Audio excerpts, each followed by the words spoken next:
ऐसा करना चाहिए कि आप इस चीज़ को इन डिटेल वर्कआउट करके अपने आप को सेटिस्फाई कर सकते हैं कि multiplication is associative. So having chosen these three quaternions,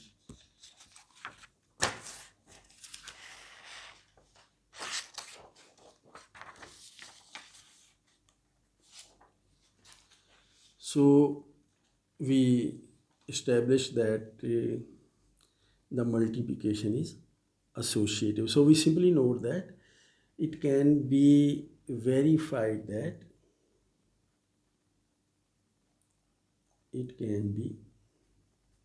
easily verified that, थोड़ा lengthy हो सकता है, easily verified that कि अगर हम y और z क्वार्टर्नियंस को आपस में मल्टीप्लाई करके x के साथ मल्टीप्लाई करें, या x और y क्वार्टर्नियंस को आपस में मल्टीप्लाई करके z से मल्टीप्लाई करें, तो ये दोनों जवाब आपस में बराबर आएंगे. रीज़न हम लिख देते हैं कि बिकॉज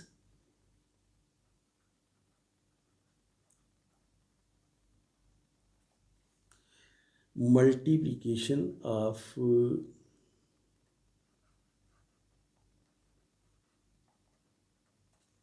real numbers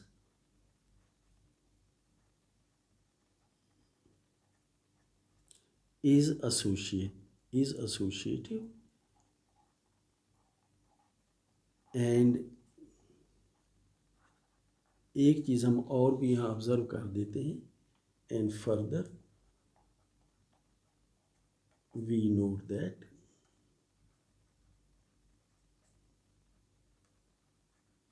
कि अगर हम j और k को मल्टीप्लाई करके i से मल्टीप्लाई करें, दैट इज़ अगर हम j और k को मल्टीप्लाई करके इसको i से मल्टीप्लाई करें, तो ये होगा I multiplied with jk is equal to I multiplied with I, and this is equal to I square, and I square is equal to -1.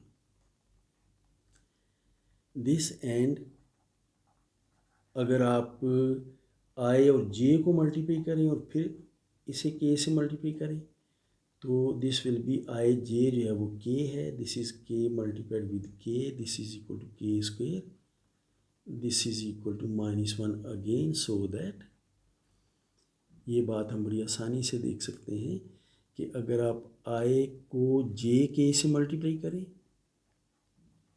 या i j को k से मल्टीप्लाई करें, ये दोनों जवाब आपस में बराबर आते हैं कि दोनों केसेस में रिज़ल्ट -1 आया है. और इसी तरह से आप बाकी कम्बिनेशंस के लिए भी इस चीज़ को इस्टेब्लिश कर सकते हैं. Similarly for other combinations. Other combination का मतलब ये है कि अगर आप j और k को पहले लिख रहे हैं i को बाद में, तो similarly for other combinations.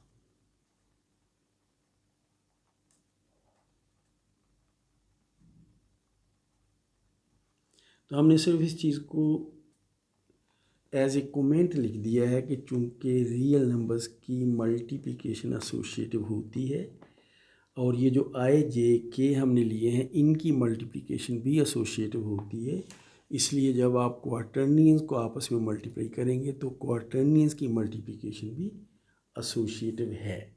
So this establishes that multiplication of quaternions is associative. So having said that, next we come to distributivity. अभी कि हमने अंडर एडिशन अबीलियन ग्रुप प्रूव कर दिया है, मल्टीप्लिकेशन डिफाइन करके अंडर मल्टीप्लिकेशन हमने प्रूव कर दिया है कि h इज़ क्लोज्ड, और फिर हमने ये एज ए कमेंट लिखा है, लेकिन हमने रीजनिंग साथ दे दी है कि मल्टीप्लिकेशन ऑफ क्वार्टर्नियंस इज़ एसोसिएटिव. सो जो कंडीशंस हमने इस्टेब्लिश करनी थी फॉर मल्टीप्लिकेशन की, वो हमने कर दी है. So we come to third condition, और आपको याद होगा कि रिंग की थर्ड कंडीशन ये है कि multiplication has to be distributive over addition from the left hand side and from the right hand side. So we establish that as well. So distributivity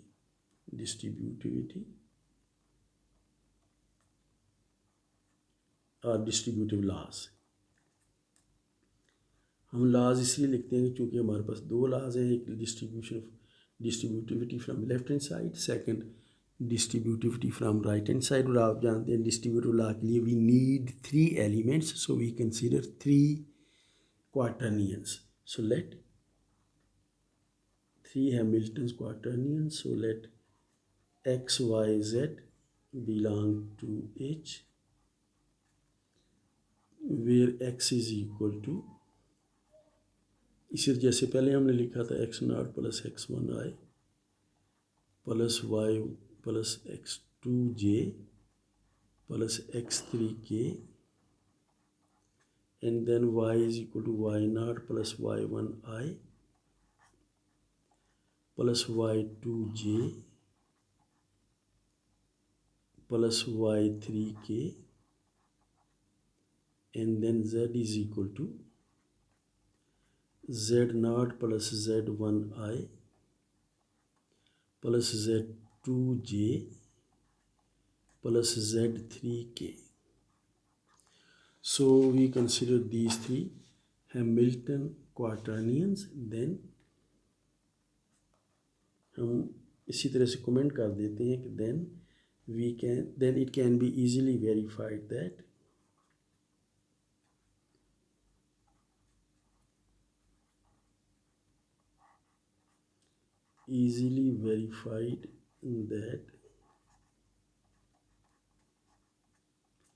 कि अगर हम y और z को आपस में जमा कर लें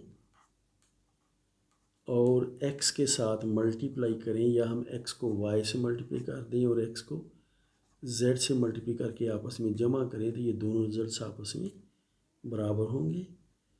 और सेकेंडली कि अगर हम y को z में जमा करके x के साथ राइट हैंड साइड से मल्टीप्लाई करें, तो ये चीज़ बराबर होगी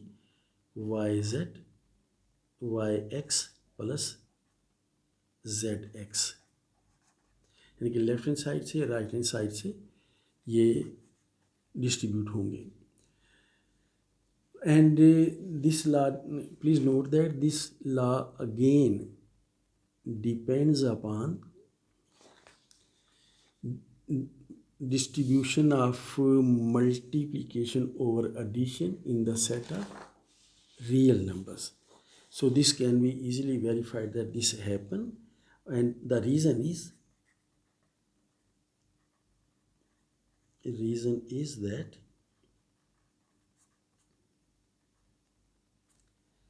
multiplication of real numbers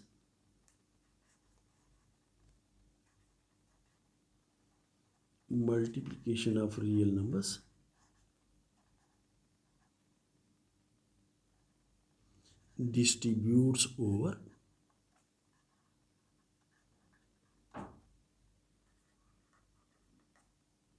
addition of real numbers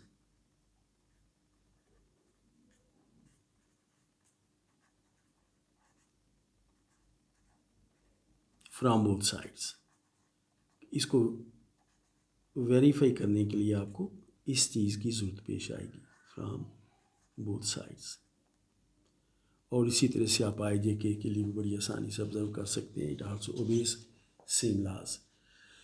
so this is all about ring of Hamilton quaternions. आप देखिए हमने इस्टेब्लिश कर दिया है कि हमने एडिशन डिफाइन की है, प्रूव कर दिया under addition Hamilton quaternions form an abelian group. हमने मल्टीप्लिकेशन डिफाइन की है, प्रूव किया कि Hamilton quaternions is closed under that multiplication we have defined. And thirdly हमने इस चीज़ को इस्टेब्लिश किया है कि that multiplication is associative. And then number 3 हमने इस बात को इस्टेब्लिश किया है कि multiplication we have defined is distributive over addition, जो अभी फाइनली कर रहे थे। तो therefore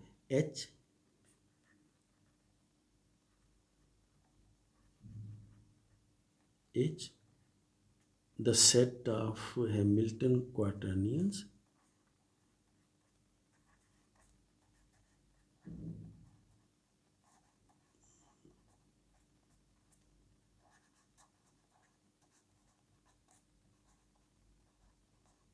is ring. So this is an other example of ring, the Hamilton quaternions.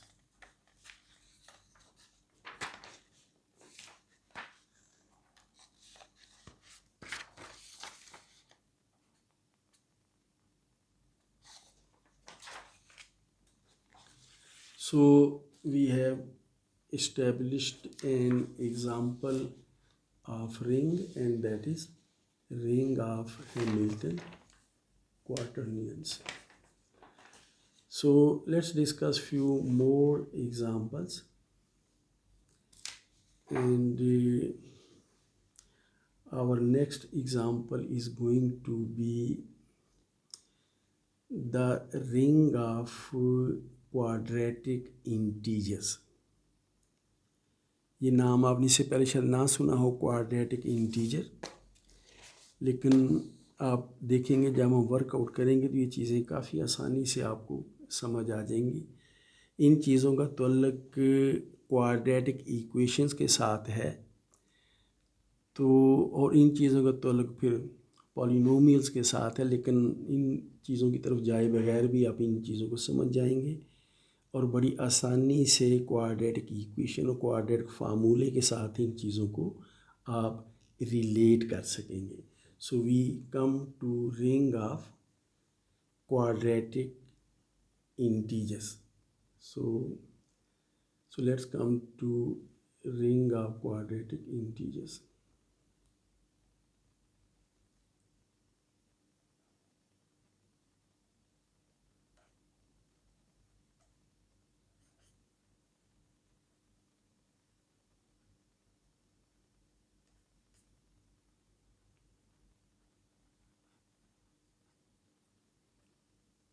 Quadratic integers की जो फ्रेज़ है ये ज़रा आपने एहतियात से नोट करनी है कि ये चीज़ें उस तरह से इंटीजर्स होती नहीं हैं जैसे हमारे ज़हन में इंटीजर का कंसेप्ट होता है। सो पहले हम एक डेफिनेशंस हम कंसिडर कर लेते हैं, then we will come to this particular ring. So our first definition is going to be definition.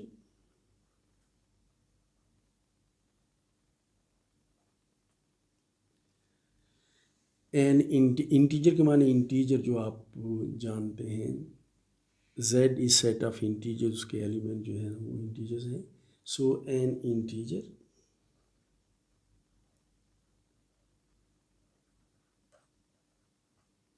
D मैं रिप्रेजेंट कर रहा हूँ, d belonging to z is said to be square free, is said to be square free। ये definition है इसी phrase की, square free. So an integer is said to be square free if it has no square factors, if it has no square factors। ये बात मैं अभी आपको समझाऊंगा, नो स्क्वायर फैक्टर्स। अभी जब हम फैक्टर्स की बात करते हैं तो ये बात याद रखिए कि ये बात आप जानते हैं कि किसी भी जो इंटीजर जो है ग्रेटर देन 1 जो भी इंटीजर्स हैं उनकी प्राइम फैक्टराइजेशन की जा सकती है। जैसे 6 को आप 2 इंटू 3 लिख सकते हैं, 8 को आप 2 इंटू 2 लिख सकते हैं, 9 को 3 इंटू 3 लिख सकते हैं, 10 को 2 इंटू 5 लिख सकते हैं। तो this is prime factorization, this is what we mean by factors. So an integer is said to be square free if it has no square factors। that is, इसके माने दरअसल ये हैं कि अगर किसी इंटीजर का स्क्वायर d को डिवाइड करे, ये टर्म ये सिंबल आप जानते होंगे, ए स्क्वायर डिवाइड्स d, कि अगर ए स्क्वायर d को डिवाइड करे तो इसके माने ये हैं कि a की वैल्यू जो है वो या तो +1 है या फिर -1 है। यहाँ शायद थोड़ी सी आपको बात ज़रा कन्फ्यूजन हो, लेकिन आगे जाकर इस बात को मैं इंशाल्लाह वी विल क्लियर इट। पहले एग्जांपल्स देख लीजिए। सो एग्जांपल्स में स्क्वायर फ्री इंटीजर जो है ना, जैसे ये एग्जांपल्स +-1 ये स्क्वायर फ्री है, +-2 ये भी स्क्वायर फ्री है, +-3 ये भी स्क्वायर फ्री है, +-5 ये भी स्क्वायर फ्री है, +-6 ये भी स्क्वायर फ्री है। और इस तरह से आप कुछ और भी लिख सकते हैं, काफ़ी ज़्यादा और भी लिख सकते हैं। So these are square free integers.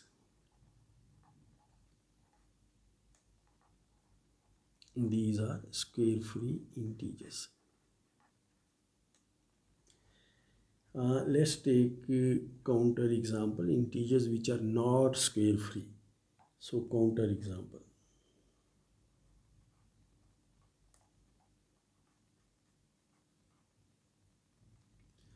ये नोट कीजिए कि +-4 या +-8 या +-9 या +-12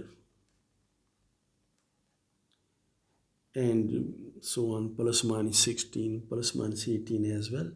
So these are not square free integers.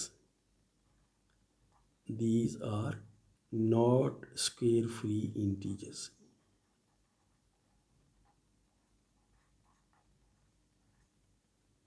These are not square free integers. Let me write integers here.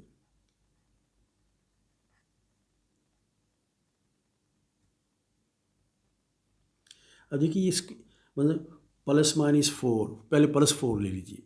+4 जो है ये 4 से डिवाइड हो जाता है और 4 जो है वो स्क्वायर है, इसलिए +4 जो है ये स्क्वायर फ्री नहीं है। -4 भी 4 से डिवाइड हो जाता है, तो -4 भी स्क्वायर फ्री नहीं है। ये देखिए +8 इसलिए स्क्वायर फ्री नहीं है कि +8 4 से डिवाइड हो जाता है और 4 जो है ये परफेक्ट स्क्वायर है। -8 भी 4 से डिवाइड हो जाता है और 4 जो है ये परफेक्ट स्क्वायर है। 9 तो वैसे परफेक्ट स्क्वायर है, 9 से डिवाइड हो जाता है।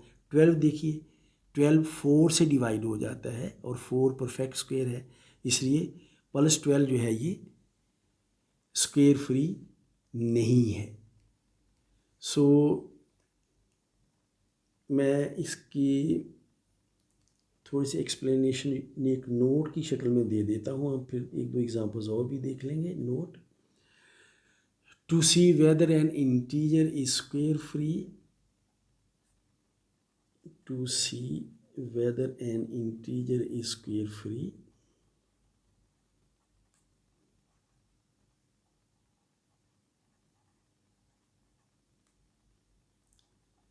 is square free,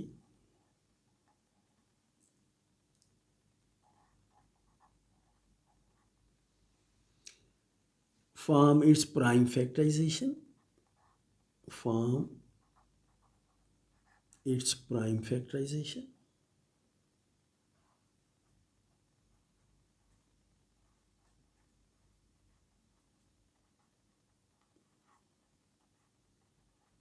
तो इसकी प्राइम फैक्टराइजेशन लिख लीजिए। If it does not contain square of a prime, if it does not contain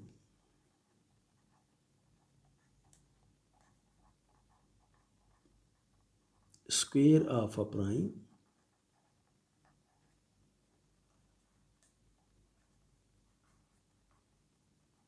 then the integer is square free, then the integer is square free.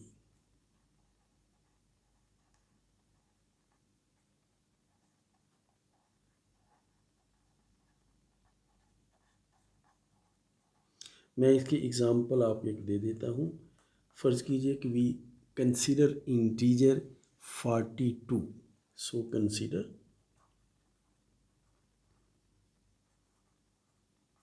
42 is an integer. इसकी prime factorization ले लेते हैं। It's prime factorization is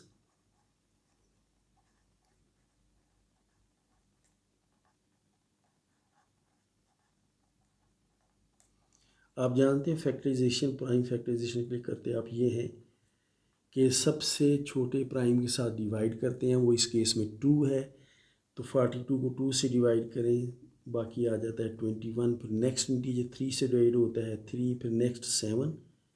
तो 42 is equal 2 into 3 into 7, this is prime factorization of 42। और आप देखिए कि इसमें इसके अंदर किसी फैक्टर पर स्क्वायर नहीं है। If it does not contain square of a prime, तो इसमें किसी भी प्राइम के ऊपर स्क्वायर नहीं आ रहा, तो हम लिख देते हैं कि this does not contain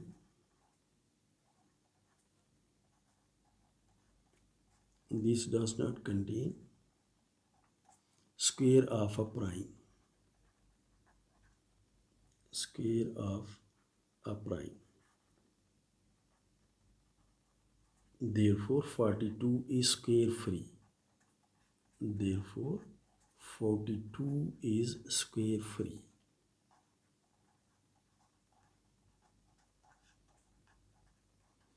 counter example लेते हैं। काउंटर एग्जाम्पल ज़रा बात बेहतर समझ आ जाती है। So let's take counter example. तो काउंटर एग्जाम्पल के लिए आप इंटीजर ले लीजिए 126। कंसीडर 126 और प्राइम फैक्टराइजेशन का तरीका आप जानते हैं। आप ये शायद प्राइमरी स्कूल में किया करते हैं। ये 126 है। आप इसे सबसे पहले तो आप सबसे छोटे प्राइम से डिवाइड करते हैं, वो 2 है, तो यहाँ से आपका 63 आ जाता है। इसके बाद अब ये इसके बाद सबसे छोटा प्राइम जिससे ये डिवाइड होता है वो 3 है, तो ये 21 आ जाता है। इसके बाद जो सबसे छोटा प्राइम आप डिवाइड कर सकते हैं वो फिर 3 है, तो ये 7 आ जाता है। तो आप देख सकते हैं कि 126 की प्राइम फैक्टराइजेशन जो है वो 2 3 3 7 बनती है। So its prime factorization is, ये आपकी स्कूल टाइम की चीज़ है। So its prime factorization is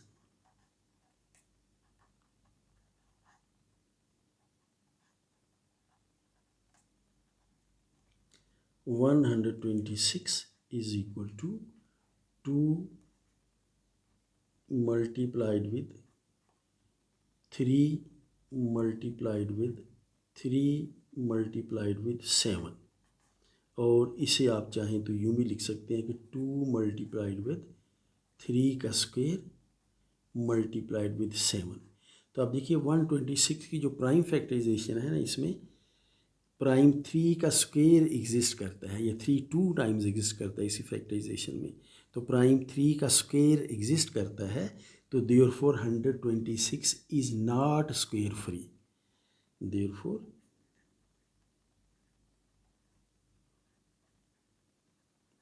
126 is not square free, is not square free, क्योंकि इसकी प्राइम फैक्टराइजेशन करें तो इसमें प्राइम 3 का स्क्वायर एग्जिस्ट करता है। अब आप बड़ी आसानी से देख सकते हैं कि 12 जो है ये स्क्वायर फ्री क्यों नहीं है, चूँकि आप 12 की फैक्टराइजेशन करें तो इसमें 2 इंटू 2 आता है जो 2 का स्क्वायर है।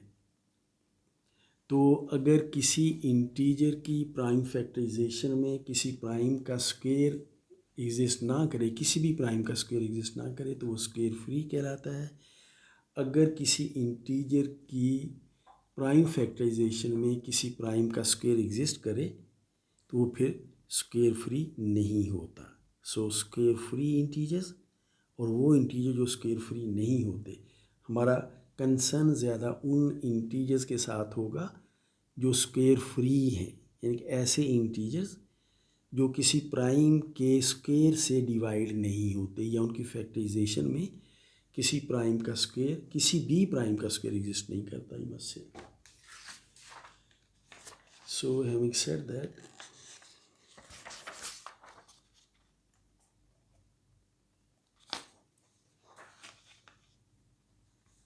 So we were discussing square free integers, ऐसे इंटीजर जिनकी प्राइम फैक्टराइजेशन में किसी प्राइम का स्क्वायर एग्जिस्ट नहीं करता। So now we come to ring of quadratic integers. Let's write it as a proposition.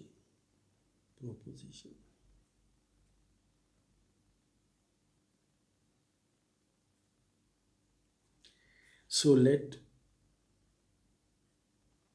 d जो कि 1 के बराबर नहीं है, let d not equal to 1 be a square free integer, be a square free integer। इसके माने आप समझ रहे हैं अब कि डी को अगर हम फैक्टराइज करेंगे तो इसकी फैक्टराइजेशन में किसी प्राइम का स्क्वायर एग्जिस्ट नहीं करेगा, या डी जो है ये किसी प्राइम के स्क्वायर के साथ पूरा पूरा तकसीम नहीं होता। Anyway, let d not equal to 1 be a square free integer, then अब हम एक सेट कंसीडर करने लगे हैं। हम उसमें कंसीडर करने लगे हैं अब इस किस्म की expressions a plus B radical d, जिसे आप स्क्वायर रूट भी शर्ट पढ़ा करते हैं जब आप स्कूल टाइम में थे। a प्लस बी आप चाहें स्क्वायर रूट कह लें, लेकिन रेडिकल कहना ज़रा ज़्यादा बेहतर है technically. So let consider this set a plus B radical of D. ये वही है जैसे आप 4 का रेडिकल 2 होता है। So let a is equal to b multiply the radical of D such that a और b जो है वो यहाँ पर इंटीजर्स हैं। a b belong to z and you know that z is set of integers और ring of integers, आप जानते हैं दिस इज अ रिंग। तो ये सेट हम कंसीडर करने लगे हैं। इसके लिए इसको रिप्रेजेंट करने के लिए हम एक ख़ास सिंबल यूज़ किया करते हैं, वो ज़रा नोट कर लें। हम यूँ करते हैं कि z लिख लेते हैं। z हम इसलिए लिख रहे हैं कि ये जो a b है ये z को बिलोंग करते हैं, और फिर ब्रैकेट डालकर यहाँ ब्रैकेट में रेडिकल ऑफ d लिख देते हैं। अगर आपने कभी फील्ड एक्सटेंशंस पढ़ी हैं या एक्सटेंशन का कंसेप्ट अगर आप जानते हैं तो शायद इस किस्म की चीज़ें आपने पहले से भी देखी हों। Otherwise it's not difficult to understand that this is just a symbol. और ये इस किस्म की एक्सप्रेशंस हैं a plus b multiplied with radical of d। जैसे कॉम्प्लेक्स नंबर में होता है ना a प्लस आइटा b, ये उसी किस्म की चीज़ है a प्लस ये। एनीवे हम इसको भी किसी और डिस्कस करेंगे। तो consider this particular set, we have to prove that this set is ring, और इस रिंग का ख़ास नाम है, इसे हम कहते हैं ring of quadratic integers. So called ring of quadratic integers.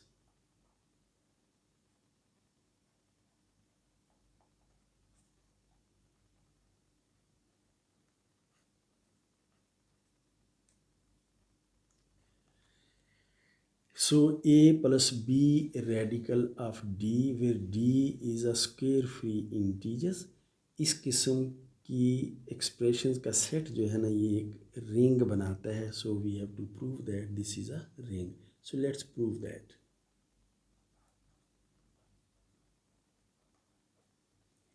Proof बड़ा सिंपल है। सबसे पहले तो हमें इस्टेब्लिश करना है कि वी कैन डिफाइन एडिशन, फिर अंडर दैट एडिशन अप्रूव करेंगे कि ये अबीलियन ग्रुप है, फिर मल्टीप्लिकेशन है और फिर डिस्ट्रीब्यूटिविटी है। That will happen very easily.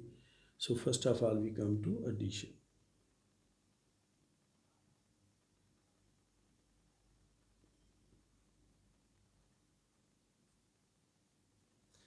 और एडिशन के लिए हम डिफाइन करते हैं और फिर it will turn out to be closed. So we define addition as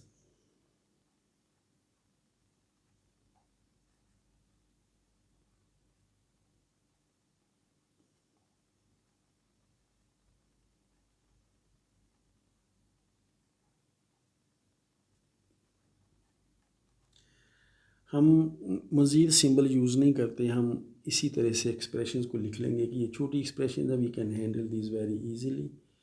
सो हमें अगर इस किस्म की दो एक्सप्रेशन दे दी जाए, फ़र्ज़ कीजिए एक हमें दे दी जाए A1 plus B1 radical of D,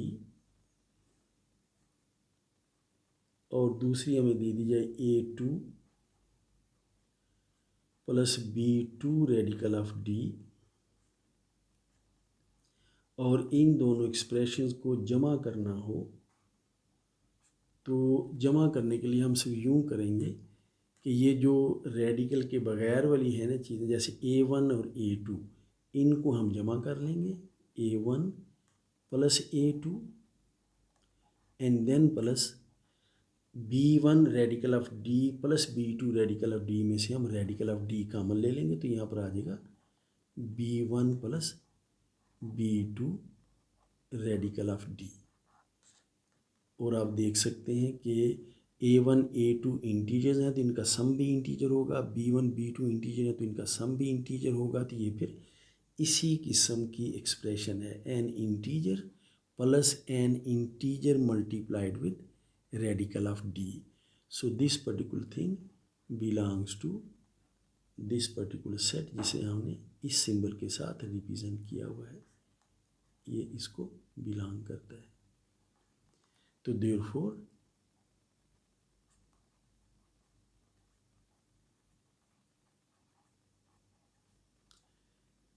ये जो सेट है Z radical of D is closed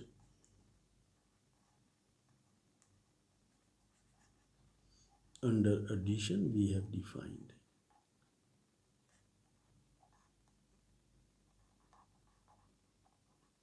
Which we have just defined.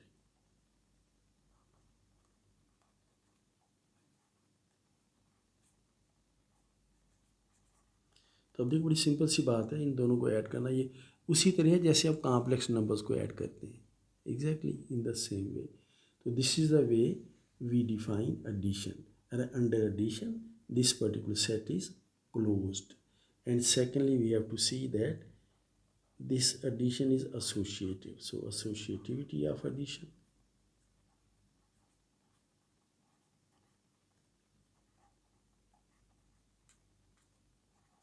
Associativity of addition. और associativity को भी आप बड़ी आसानी से देख सकते हैं कि it must happen. तो associativity के लिए हमें 3 एलिमेंट्स लेने पड़ते हैं, तो we take 3 elements. So let 3 expressions or 3 quadratic integers. So let एक तो हम ये ले लेते हैं A1 plus B1 radical of D, एक हम ले लेते हैं A2 plus B2 radical of D, और एक हम ले लेते हैं A3 plus B3 radical of D. तो ये हम इस सेट को बिलोंग करते हुए 3 इंटीजर्स, इनफैक्ट इन एक्सप्रेशंस को ही हम क्वाड्रेटिक इंटीजर्स कहते हैं इन चीज़ों को. But anyway, so let these 3 belong to Z radical of D. ये इस सेट का हमने नाम रखा था. देन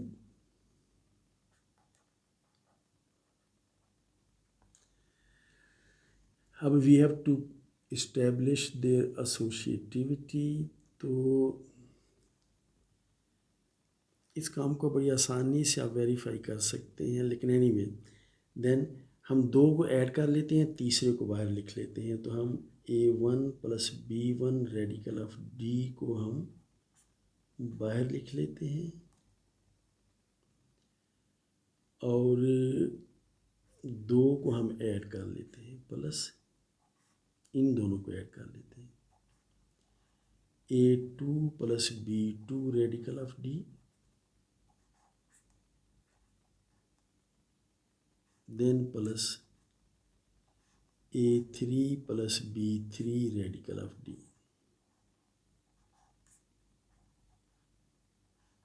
दो का हमने ऐड कर लिया, एक को हमने बाहर रखा, तो ये फिर यूँ आ जाएगा कि A1 plus B1 radical of D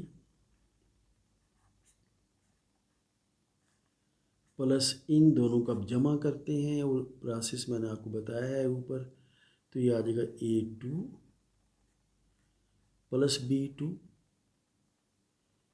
A2 plus A3, sorry A2 plus A3, ये मैं गलत लिख रहा था, A2 plus A3, A2 plus A3, इन दोनों को ऐड कर दिया एंड देन प्लस इन दोनों को ऐड करके रेडिकल ऑफ D कॉमन ले लिया, तो plus B2 plus B3 radical of D।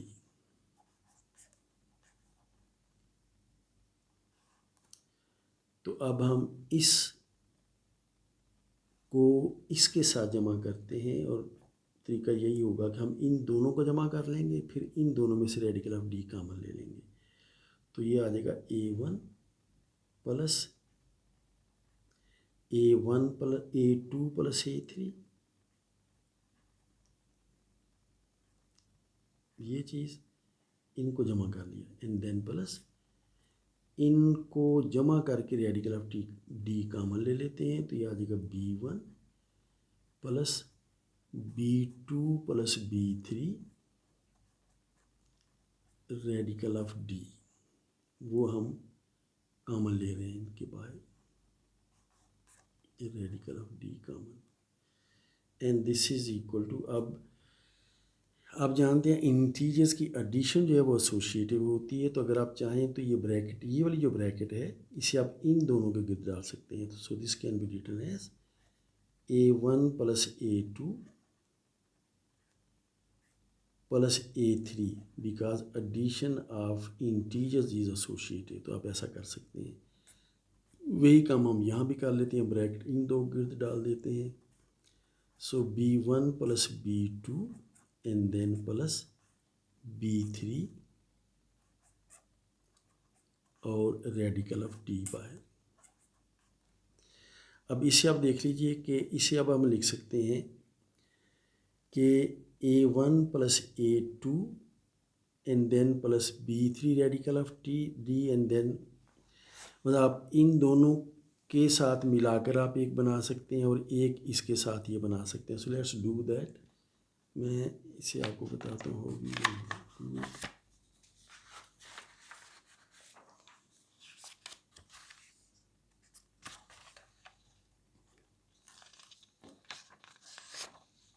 तो इसे हम फिलहाल सामने रखते हैं, so this is equal to A1 plus A2 plus B1 plus B2 radical of D, इसे हम लिख सकते हैं A1 plus A2 plus B1 plus B2 radical of D, B1 plus B2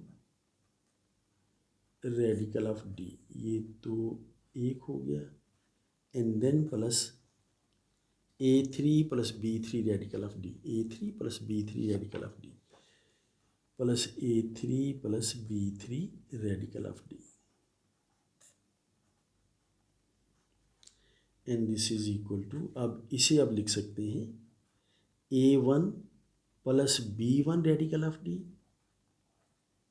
A1 plus B1 radical of D and then plus A2 plus B2 radical of D, A2 plus B2 radical of D, और ये bracket जो बड़ी bracket होती है, plus फिर ये चीज़ A3 plus B3 radical of D।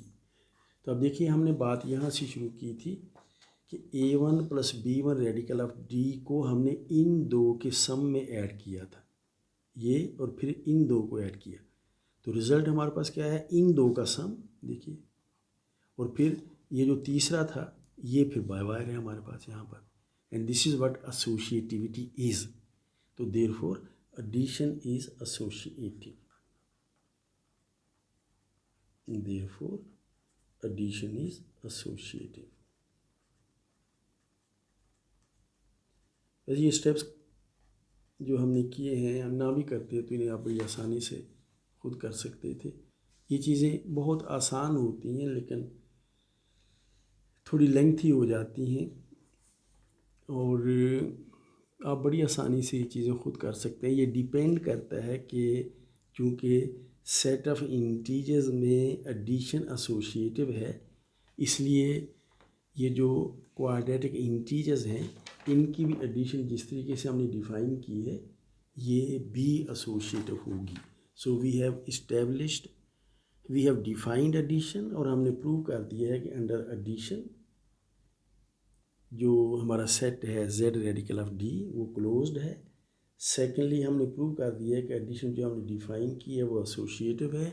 अब हमने एडिटिव आइडेंटिटी हमने डिफ़ाइन करनी है कि वो क्या होगी इसके अंदर। So let's do that, additive identity.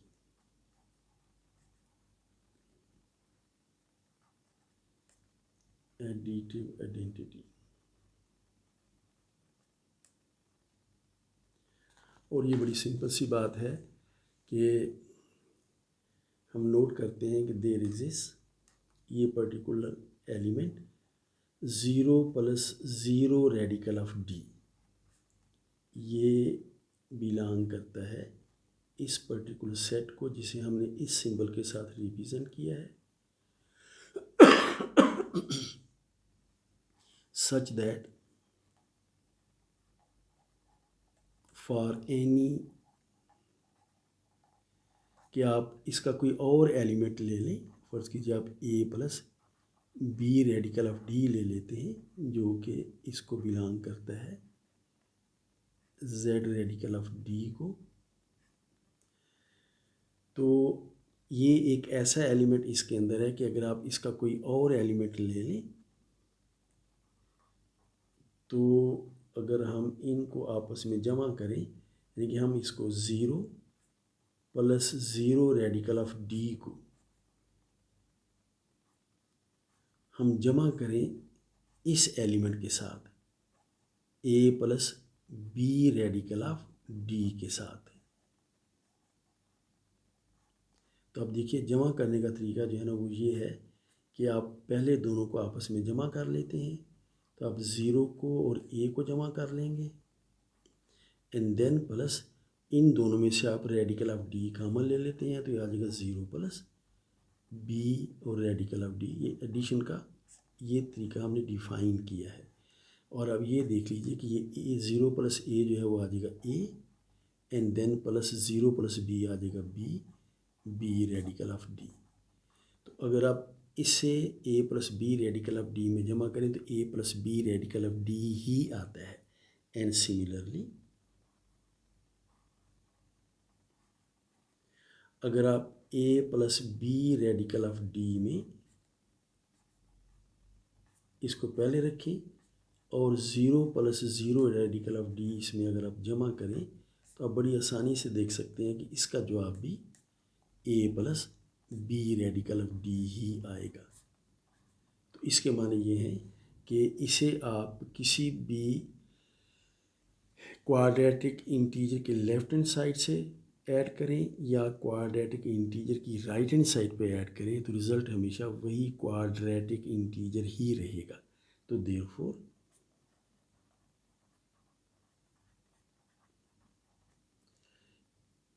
Zero plus 0 radical of D is additive identity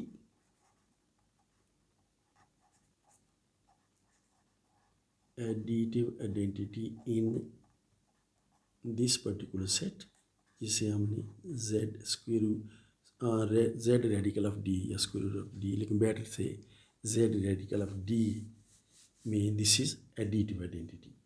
and let's come to additive inverses.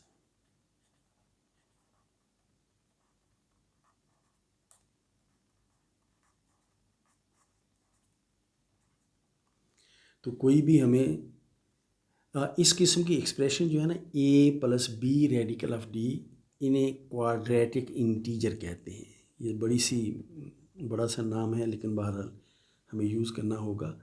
तो A plus B radical of D, such expressions are called quadratic integers. तो additive inverses के लिए हमने prove करना है कि कोई भी क्वाड्रेटिक इंटीजर दे दिया जाए तो हमें एक ऐसा क्वाड्रेटिक इंटीजर मिलेगा जिसको उसमें जमा करने से result 0 plus 0 radical of D, ये वाला क्वाड्रेटिक इंटीजर आ जाएगा. सो लेट हम एक क्वाड्रेटिक इंटीजर ले लेते हैं, A plus B radical of D.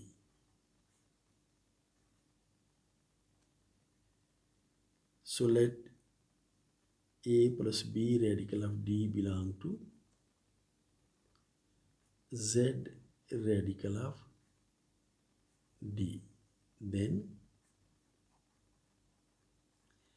अब देखिए, अगर हम a plus B radical of D को हम लिख लें minus A minus B radical of d, तो ये भी z रेडिकल ऑफ डी को बिलोंग करेगा. तो सच दैट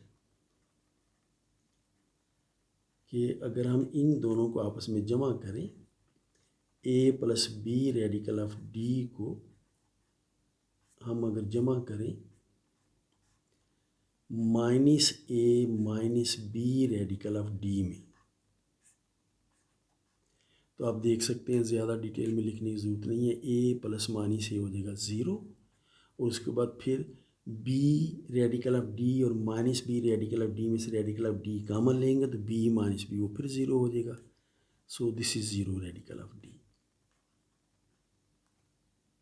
एंड इसी तरह से अगर आप इसको पहले लिख लें minus A minus B radical of D, और इसे आप A plus B radical of D में जमा करें तो इसका रिजल्ट भी 0 प्लस 0 रेडिकल ऑफ डी आएगा.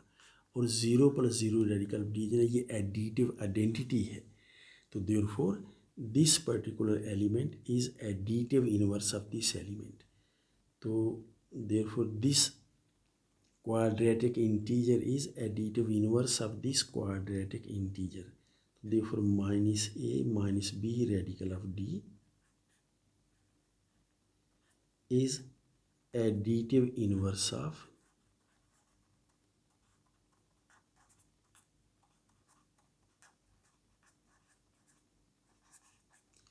a plus b radical of d.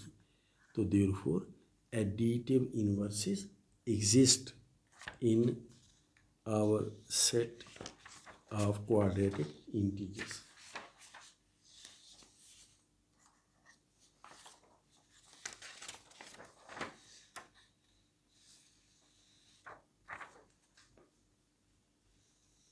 So therefore additive inverses exist.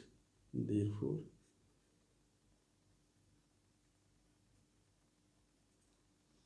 additive inverses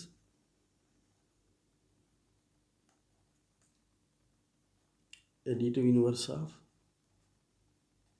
each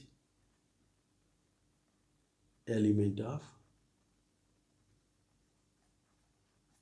z radical of d exists in z radical of d. तो अब देखिए हमने एडिशन डिफाइन की है, addition को associative prove किया है, एडिटिव आइडेंटिटी की एग्जिस्टेंस प्रूव की है, और हमने हर एलिमेंट का एडिटिव इनवर्स की एग्जिस्टेंस भी प्रूव की है. तो therefore this particular set is a group, and therefore Z radical of D is a group. अब सिर्फ एक कंडीशन रह जाती है कि हमें प्रूव करना है कि this is abelian group, और वो काफ़ी सिंपल होगा. तो finally we shall prove that Z radical of D is a billion group. So for this we have to show that finally we shall prove that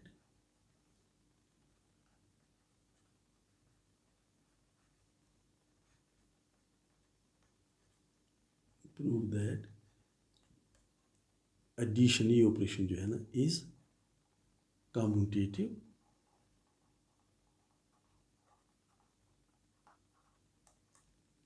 in Z radical of D.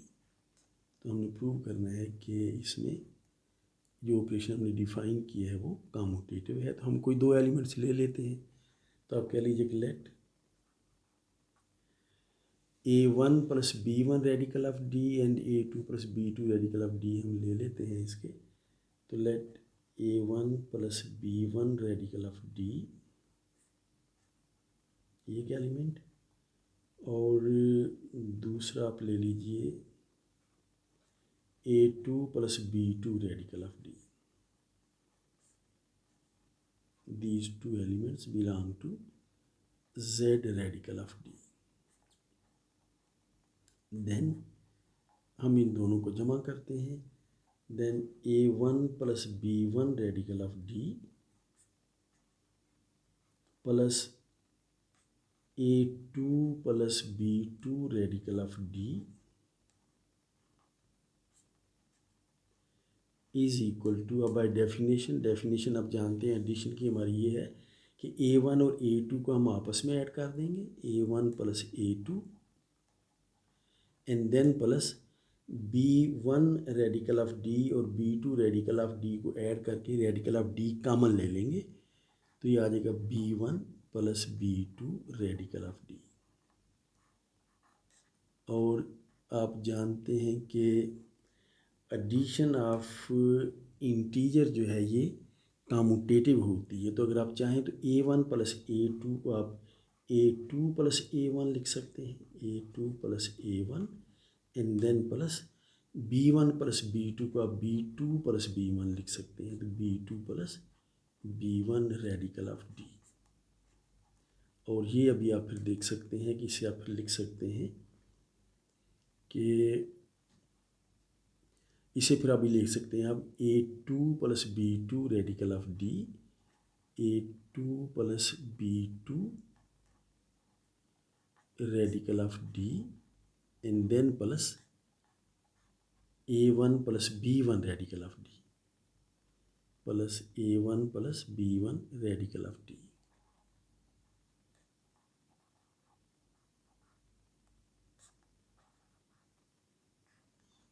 ये bracket मैंने फालतू डाल दिए, it has not to be here.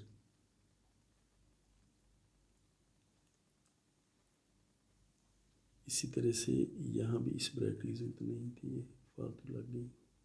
Anyway, सो अब देखिए हमने prove कर दिया है कि A1 plus B1 radical of D plus A2 plus B2 radical of D is equal to A2 plus B2 radical of D plus A1 plus B1 radical of D.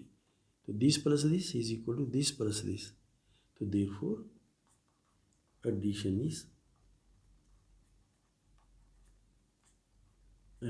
is commutative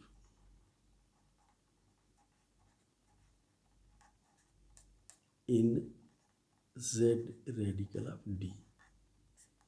हमने फिर prove कर दिया है कि इसमें addition defined है, addition associative है, additive identity है, हर एलिमेंट का एडिटिव इन्वर्स है, और एडिशन जो है वो कम्यूटेटिव है.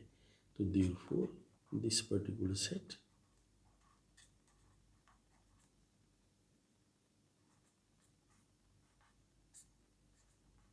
Is a billion group. तो हमने इसे अ बिलियन ग्रुप प्रूव कर दिया है. So this is a billion group. So having done that, next we have to come to multiplication. So for multiplication we come to second step, that is about multiplication.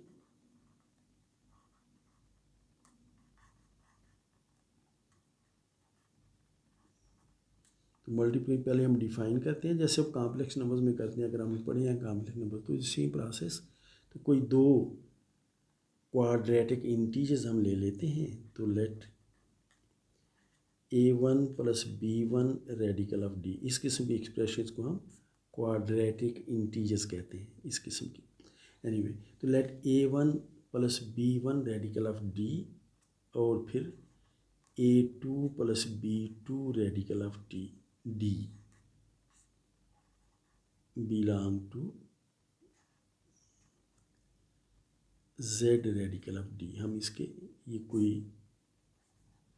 दो elements ले लेते हैं जिन्हें quadratic integers कहते हैं। Then we define, पहले हम multiplication define करते हैं क्लोजर के लिए। तो वी डिफाइन, अब देखिए हमने a1 plus b1 radical of d को मल्टीप्लाई करना है a2 plus b2 radical of d के साथ। और मल्टीप्लिकेशन का प्रोसेस वही जो आप स्कूल टाइम पर सीखते चले आए हैं। इसे आप बड़ी आसानी से डायरेक्टली कर सकते हैं। आप देखिए यूँ होगा कि आप a1 को a2 से मल्टीप्लाई करें, ये आ जाएगा a1 a2,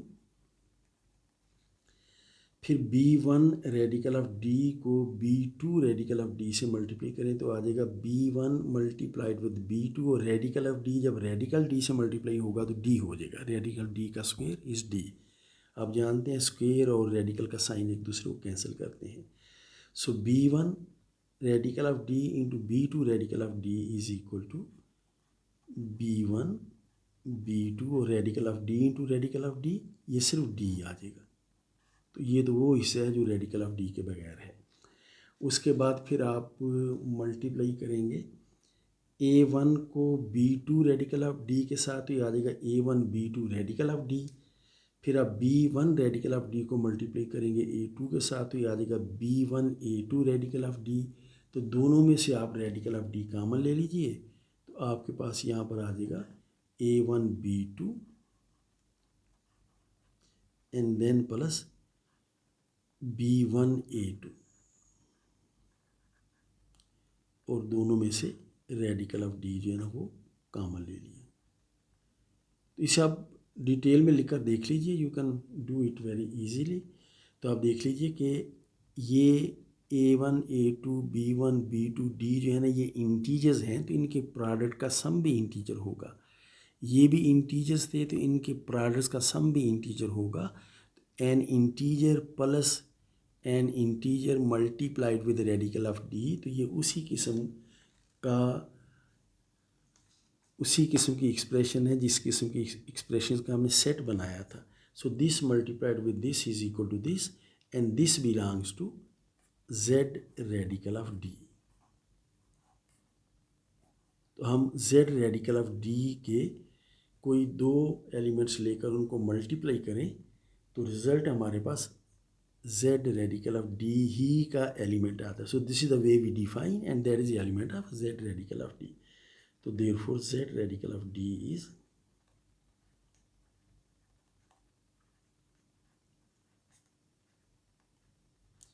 is closed under multiplication we have defined.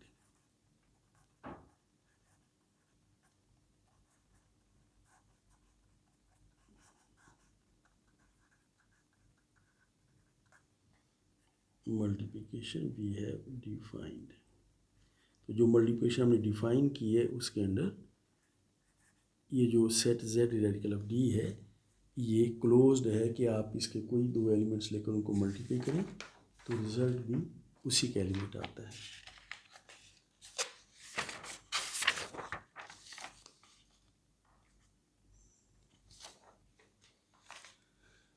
So this was about multiplication के मल्टीप्लिकेशन जो है क्लोज्ड है। Next we have to see that this multiplication is associative. Multiplication के लिए दो कंडीशंस आपको करना पड़ती हैं, एक तो क्लोज्ड होना और सेकंड कंडीशन उसका एसोसिएटिव होना। उसके बाद फिर आपने डिस्ट्रीब्यूटिविटी को डिस्कस करना होता है। So associativity of multiplication,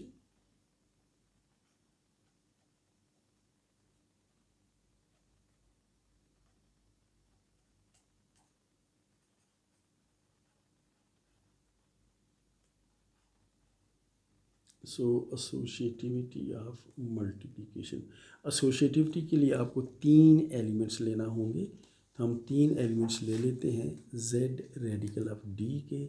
so let a1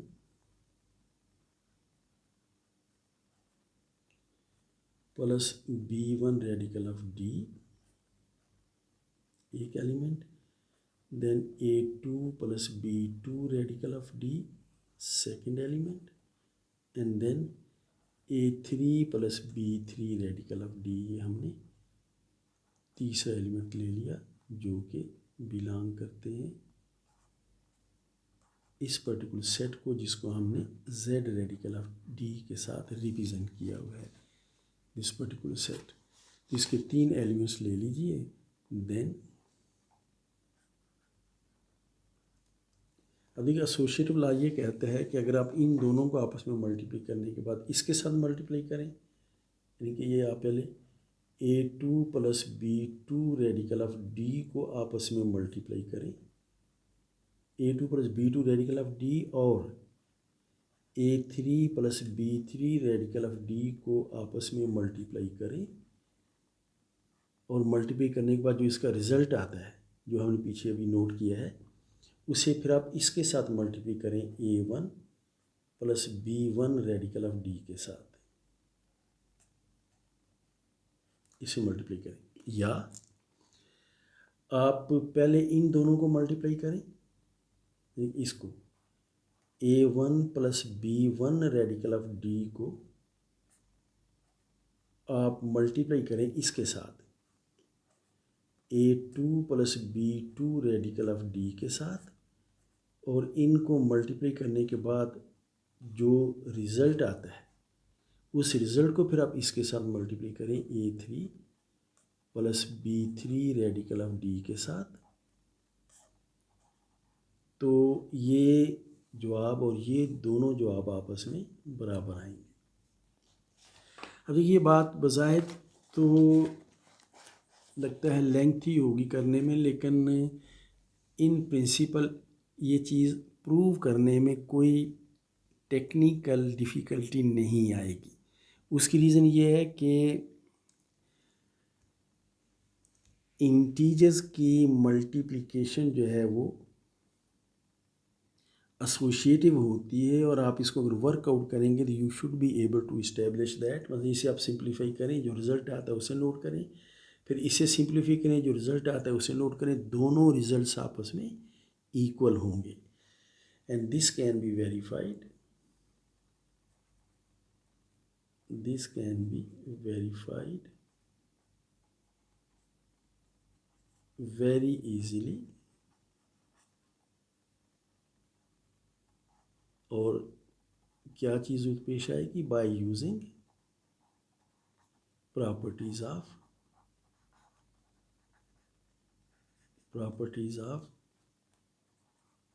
integers, ख़ास तौर पर इंटीजर्स की मल्टीप्लिकेशन जो है वो एसोसिएटिव होती है।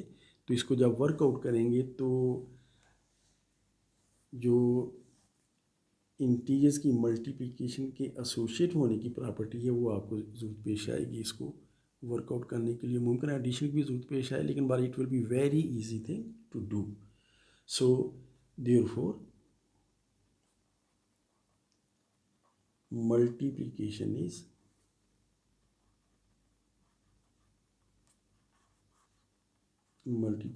is associative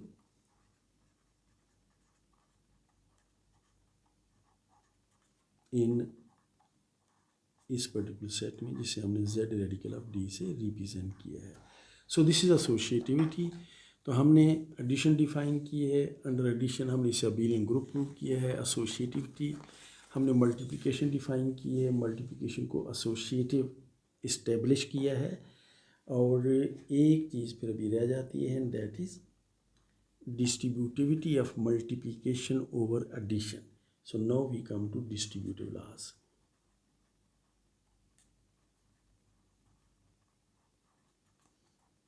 Distributive laws. तो इसके लिए भी आप 3 क्वाड्रेटिक इंटीजर्स ले लीजिए। सो let A1 plus B1 radical of D, A2 plus B2 radical of D, and A3 plus B3 radical of D belong to Z radical of D. Then अब देखिए, पहली बात तो ये है कि अगर हम इन दोनों को जमा कर लें, A2 plus B2 radical of D को हम जमा कर लें A3 plus B3 radical of D के साथ, और जमा करने के बाद हम लेफ्ट हैंड साइड से मल्टीप्लाई करें A1 plus B1 radical of D के साथ, या फिर हम यूं करें कि इसको इसके साथ मल्टीप्लाई करें A1 plus B1 radical of D को हम मल्टीप्लाई कर दें A2 plus B2 radical of D के साथ,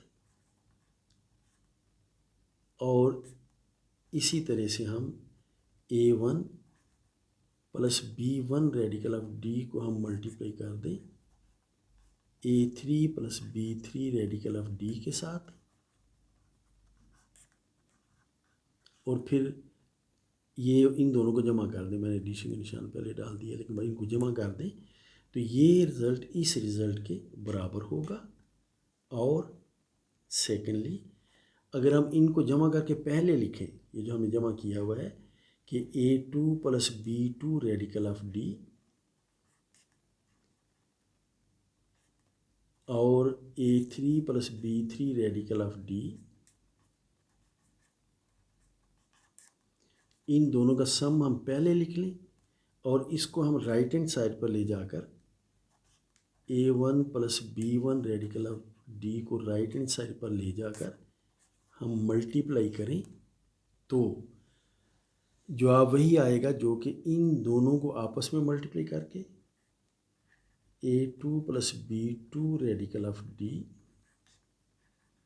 को A1 plus B1 radical of D से मल्टीप्लाई, इनको आपस में मल्टीप्लाई करके और फिर इसको इससे मल्टीप्लाई करके A3 plus B3 radical of D को A1 plus B1 radical of D के साथ मल्टीप्लाई करके इन दोनों को आपस में जमा करें तो ये वाला जवाब और ये वाला दोनों जवाब आपस में बराबर आएंगे। तो ये लेफ़्ट डिस्ट्रीब्यूटिव लॉ है, ये राइट डिस्ट्रीब्यूटिव लॉ है। ये प्रूफ नहीं, मैंने सिर्फ लॉ लिखे हैं, लेकिन इनको इस्टेब्लिश करना बहुत आसान है। थोड़ा लेंथी होगा लेकिन इसमें कोई टेक्निकल डिफ़िकल्टी नहीं है। आपने इसकी लेफ़्ट हैंड साइड को सिंप्लीफाई करना है, राइट हैंड साइड को सिंप्लीफाई करना है और फिर नोट करना है दोनों रिजल्ट्स इक्वल आते हैं। फिर सेकंड केस में भी लेफ़्ट हैंड साइड को सिंप्लीफाई करना है और राइट हैंड साइड को सिंप्लीफाई करना है और सिर्फ नोट करना है कि दोनों रिजल्ट्स आपस में बराबर आते हैं। और ये वर्कआउट करने में एक तो इंटीजर्स की एडिशन और मल्टीप्लिकेशन की प्रॉपर्टीज़ यूज़ होंगी, और दूसरे जब भी स्क्वायर रूट ऑफ डी या radical of D multiplied with radical of d तो उसे आप डी लिख लेंगे कि स्क्वायर और रेडिकल का साइन एक दूसरे को कैंसिल कर देते हैं।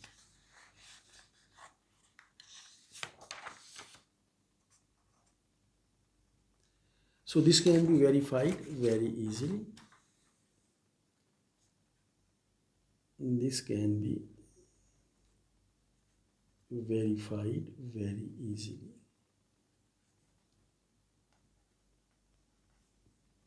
वेरी इजीली का मकसद ये है कहने का कि इसमें कोई टेक्निकल डिफ़िकल्टी नहीं होगी, लेंथी हो सकता है। So therefore distributive laws hold. Therefore distributive laws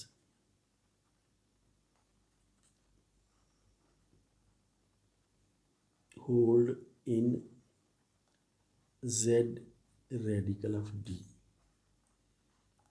और इसके साथ ये बात कंप्लीट हो जाती है कि therefore z radical of d is a ring, and this ring is called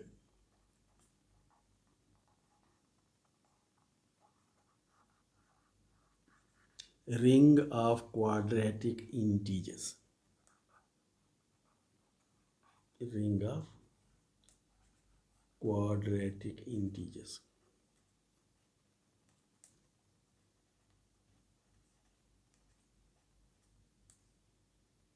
So ring of quadratic integers, इसके साथ ये चीज़ इस्टेब्लिश हो जाती है। ये बात मैं सिर्फ नोट कर देता हूँ कि let d not equal to 1 be a square free integer। आप जानते हैं इसके क्या माने हैं। be a square free integer, then for any a b belonging to z, कोई भी दो इंटीजर्स ले लीजिए आप, a plus B radical of D, ये जो एक्सप्रेशन है ना कि b को d के रेडिकल से मल्टीप्लाई करें, a plus B radical of, और इसमें a ऐड कर दें, a plus B radical of d is called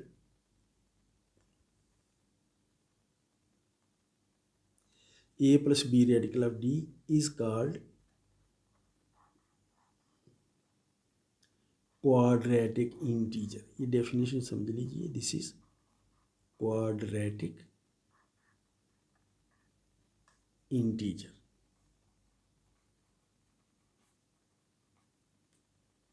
अगर आप एग्जांपल नोट करना चाहें तो आप d की जगह आप कोई भी स्क्वायर फ्री इंटीजर ले लें। बस फर्ज कीजिए कि आप 3 ले लें, तो for example 4 plus 5 radical of 3, देखिए this is a quadratic integer, is a quadratic integer.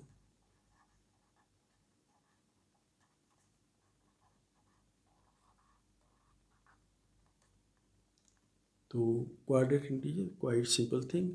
तो क्वाड्रेटिक इंटीजर्स का जो सेट है वो एक रिंग बनाता है जिसे रिंग ऑफ क्वाड्रेटिक इंटीजर्स कहते हैं। So having established that set of quadratic integers is a ring, we come to a very particular case of ring of quadratic integers. So we close it here and then we come to, let's say we come to number 4 now. Let's put this circle around कि वो बात हमने वहाँ ख़त्म कर दी है। ये एक नई चीज़ नहीं, वही उसी चीज़ को हम कंटिन्यू कर रहे हैं। मैं पहले लिख देता हूँ इस बात को, फिर मैं इसका नाम आपको बताता हूँ कि अब देखिए डी जो हमने ऊपर डिस्कस किया है ना, कि मैं लिख देता हूँ कि वी नो दैट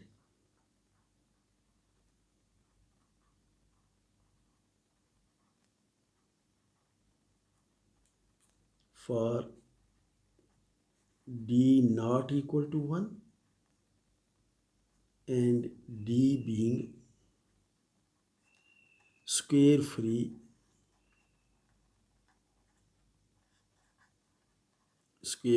integer, यानी कि 1 d 1 के बराबर ना हो और स्क्वायर फ्री इंटीजर हो, तो फिर ये जो z square root of d है ना, जो कि इस किस्म की एक्सप्रेशन का सेट है a plus B radical of d और ए बी जो है वो हम इंटीजर्स से लेते हैं, सेट ऑफ इंटीजर्स से। देन लिख देते हैं, then this is a ring, और इस रिंग का नाम है called ring of quadratic integers.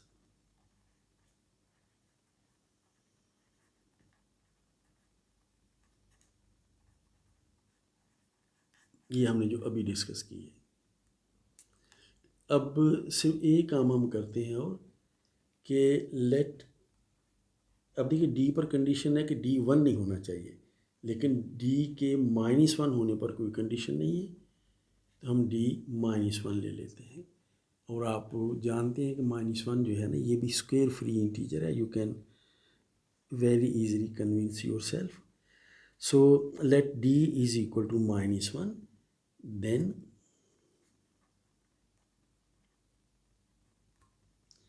अब देखिए z square root of D क्या होगा, z square root of D हो जाएगा फिर z स्क्वायर रूट ऑफ -1, और आप जानते हैं -1 को आप आयोटा लिखते हैं, तो ये आ जाएगा z iota.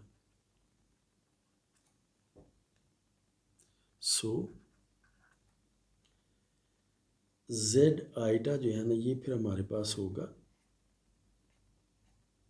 Is equal to a plus b iota, a plus b, ये कॉम्प्लेक्स नंबर है, such that a b belong to z। तो चूँकि ये रिंग है तो ये भी एक रिंग होगी। So z iota this particular thing is also a ring. ये रिंग जो है ना, this ring is called ring of Gaussian integers, ring of Gaussian, GAUSSIAN, ring of Gaussian integers. तो रिंग ऑफ गॉसियन इंटीजर जो है वो ring of quadratic integers का particular case है। सिर्फ ये है कि डी की जगह आप -1 ले लेते हैं, सो z स्क्वायर ऑफ डी की जगह z आइटा आ जाता है। So this is a ring and this ring is called ring of Gaussian integers.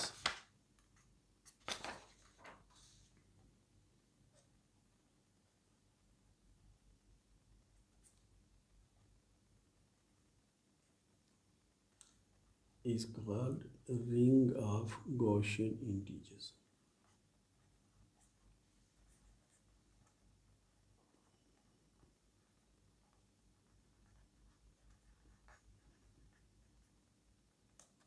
तो मैं ये नोट के तौर पर लिख देता हूँ कि ring of Gaussian integers is particular case of ring of quadratic integers.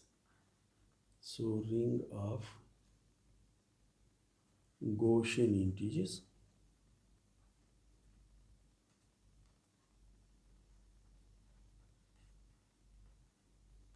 is particular case of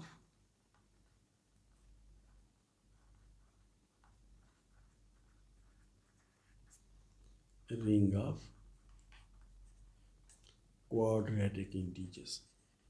यानी कि रिंग ऑफ क्वाड्रेटिक इंटीजर्स में आप d यूज़ करते हैं, d can be any square free integer except 1, और रिंग ऑफ गॉसियन इंटीजर्स के लिए आप d की वैल्यू -1 ले लेते हैं। जब -1 का स्क्वायर रूट, जैसे d का square root is equal to -1 का square root, that becomes iota.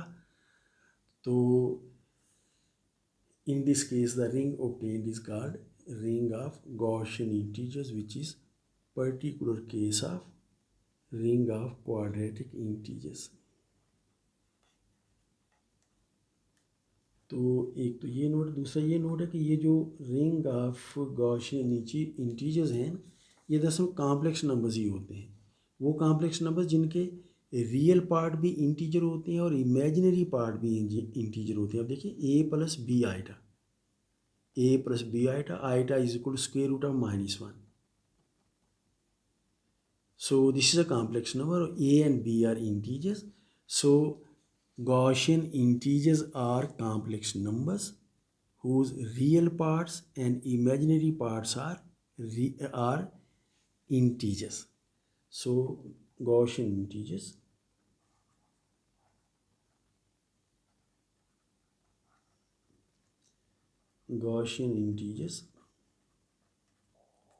are complex numbers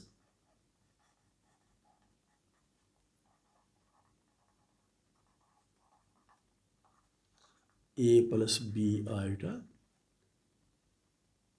and you know that here iota is equal to square root of -1 क्योंकि आपने d को -1 लिया है.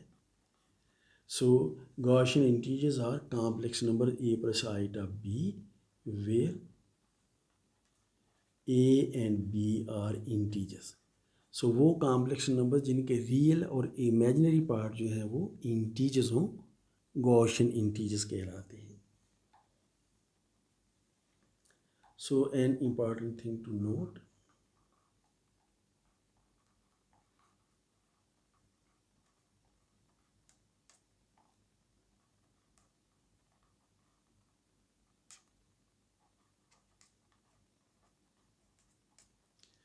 तो ये एक नोट है जिसे आपको बड़ा गौर से ज़हन में बिठा लेना चाहिए. अब देखिए हम इंटीजर का लफ्ज़ इस्तेमाल कर रहे हैं अब हम काफ़ी फ्रीक्वेंटली. अब देखिए यूँ है कि जैसे वी नोट दैट या we recall that,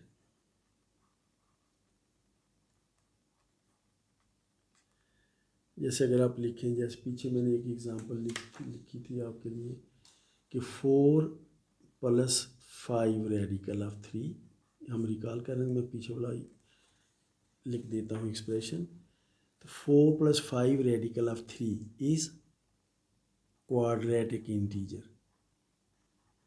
This is quadratic integer. Number 1. Secondly, कोई इस किस्म की चीज़ दे दी जाए जैसे 4 + 5 रेडिकल ऑफ 3 की जगह पर आइटा लिख दें. ये 4 + 5 iota is, this is Gaussian integer, complex number लेकिन रियल इमेजिनरी पार्ट जो है वो इंटीजर्स है. This is Gaussian integer. Gaussian integer. अब देखिए यहाँ भी इंटीजर का लफ्ज़ इस्तेमाल हो रहा है, यहाँ भी इंटीजर का लफ्ज़ इस्तेमाल हो रहा है, लेकिन वैसे हमारी जो अंडरस्टैंडिंग इंटीजर की है ना, वो आपको याद होगा. इंटीजर जैसे 1 is integer, 2 is integer, 3 is integer, -4 is integer, -5 is integer. तो जो आम तौर पर हमारी इंटीजर्स की अंडरस्टैंडिंग है वो थोड़ी सी ज़रा उसमें से कन्फ्यूजन सी पैदा होती है. तो हम क्वाड्रेटिक इंटीजर्स, जैसे इस किस्म के नंबर जो क्वाड्रेटिक इंटीजर्स होंगे. गॉसियन इंटीजर, इस किस्म की एक्सप्रेशन जो है वो गॉसियन इंटीजर्स होंगी. तो फिर ये बात रह जाती है कि वो जो हमारे आम इंटीजर्स हैं उनको फिर हम क्या कहें. तो ये बात याद रखिए कि अक्सर बुक्स जो है ना, जो हमारे आम इंटीजर्स हैं उनके लिए फिर रैशनल इंटीजर्स की फ्रेज़ यूज़ करती हैं. सो द यूजुअल इंटीजर्स, ये ज़रा नोट कीजिए, यूजुअल इंटीजर्स का मतलब है वो जो इंटीजर इससे पहले आप जानते हैं 1 2 3 -1 -2 -3. So the usual integers would be called rational integers. Rational integers. ये मैं बात इसलिए लिख रहा हूँ कि हमें ज़रूरत पेश आएगी इन बातों को डिस्कस करने के लिए. तो रैशनल इंटीजर का जिक्र किया जाए तो ये ना हो कि आप उसमें परेशान हो जाए क्या चीज़ आ गई है. क्योंकि हम क्वाड्रेटिक इंटीजर का जिक्र कर रहे होंगे, गॉसियन इंटीजर्स का जिक्र कर रहे होंगे, तो इंटीजर का लफ्ज़ कुछ इस किस्म के मानों में इस्तेमाल होना शुरू हो जाएगा जहाँ कन्फ्यूजन पैदा होने का इम्कान है. तो जो इंटीजर्स थे जिन्हें हम आम तौर पर इंटीजर्स कहते हैं बुनियादी तौर पर, इस किस्म की चीज़ें डिस्कस करने के दौरान उनको फिर हम रैशनल इंटीजर्स कहा करेंगे। जैसे ये तो हो गया क्वाड्रेटिक इंटीजर, ये हो गया गॉसियन इंटीजर। अब -6 क्या है, इसे हम कह लेंगे this is rational integers. So quadratic integers, Gaussian integers और जो आम इंटीजर्स होंगे वी विल कॉल दीज और we will refer to these as rational integers.